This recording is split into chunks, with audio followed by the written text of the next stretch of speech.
সেই উত্তরপ্রদেশ, যেই উত্তরপ্রদেশে বাবরি মসজিদের জায়গায় রাম মন্দির স্থাপন করেছিল হিন্দু মুসলিমকে আলাদা করার জন্য, কিন্তু সেই হিন্দু মুসলিম আজ দেখিয়ে দিল যে না, ধর্ম নিয়ে রাজনীতি হয় না। বহরমপুর লোকসভা কেন্দ্র, হ্যাঁ, অধীরের গড় বহরমপুর লোকসভা কেন্দ্র, অধীর রঞ্জন চৌধুরী বনাম ইউসুফ পাঠান। 5 বারের এমপি অধীর রঞ্জন চৌধুরীর হাত থেকে ছিনিয়ে নিল বহরমপুর, জয় করে নিল বহরমপুর ইউসুফ পাঠান। ইউসুফ পাঠান, তুমি যেমন ব্যাট হাতে করে বোলারদেরকে পিটিয়ে মাঠ জয় করতে, তেমনি টিএমসির ঝান্ডা ধরে এই বহরমপুরকে তুমি জয় করলে। তাই ইউসুফ পাঠানকে জানাই অভিনন্দন ও অনেক অনেক শুভেচ্ছা ও ভালোবাসা।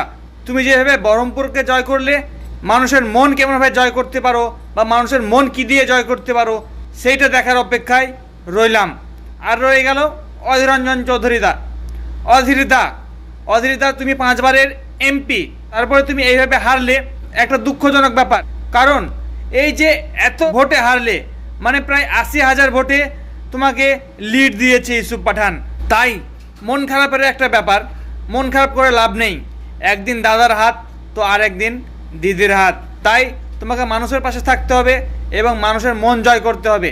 শুধু একটাই মিস করব যে দিল্লির পার্লামেন্টে শুধু তোমার যে মুখটা ছিল নরেন্দ্র মোদীর সামনে চোখে চোখ রেখে যে তুমি বক্তব্য দিতে পার্লামেন্টে, সেইটা তোমার মিস করব। তো যাই হোক, তোমাকেও অনেক অনেক শুভেচ্ছা ভালোবাসা যে 5 বারের এমপি ছিলে। আর একটা কথা বাকি রয়ে গেল উত্তরপ্রদেশ। হ্যাঁ, সেই উত্তরপ্রদেশ, যেই উত্তরপ্রদেশে বাবরি মসজিদের জায়গায় রাম মন্দির স্থাপন করেছিল হিন্দু মুসলিমকে আলাদা করার জন্য, কিন্তু সেই হিন্দু মুসলিম আজ দেখিয়ে দিল যে না, ধর্ম নিয়ে রাজনীতি হয় না। আমরা কোনটা ভালো কোনটা খারাপ সেটা বুঝতে শিখে গেছি।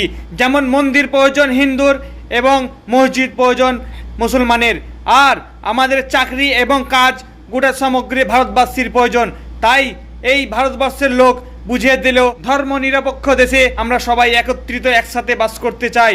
ধর্ম নিয়ে মানুষের দাঙ্গা সৃষ্টি করেছিল সেই উত্তরপ্রদেশে আজ 80টা সিটের মধ্যে 43টা সিট পেয়েছে ইন্ডিয়া জোট এবং এনডিএ 36টা, মাত্র 36টা। গতবার তারা 60টা পেয়েছিল, এবার মাত্র 36টা, মানে কত নেমেছে।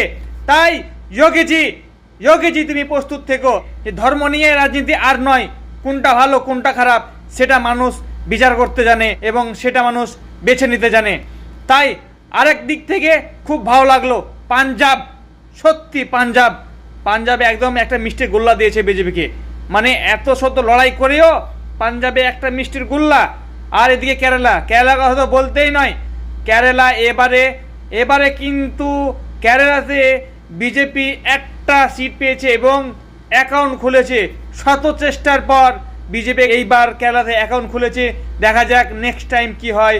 তো তাই ইন্ডিয়া জোটকে অনেক অনেক শুভেচ্ছা ও ভালোবাসা রইল যে তোমরা অনেক খেটেছো এবং অনেক মেহনত করেছো, তারপর এই ফল। এক্সিট পোল, বাপরে বাপ, নিউজ চ্যানেলগুলো এমনভাবে কথা বলছিল 400 পার, মোদি এবার 400 পার, 300 ঘাটি পার করতে পারলো না, আর বলছে যেন মোদি 400 পার। তো যাই হোক বন্ধুরা, রাজনীতি নিয়ে বেশি কিছু বলবো না। ভিডিওটা যদি ভালো লেগে থাকে টুকুস করে পেজটাকে শেয়ার করে সাথে থাকবে। ওকে, তাহলে আজকে ভিডিও এই পর্যন্ত। ততক্ষণের জন্য টাটা, বাই বাই।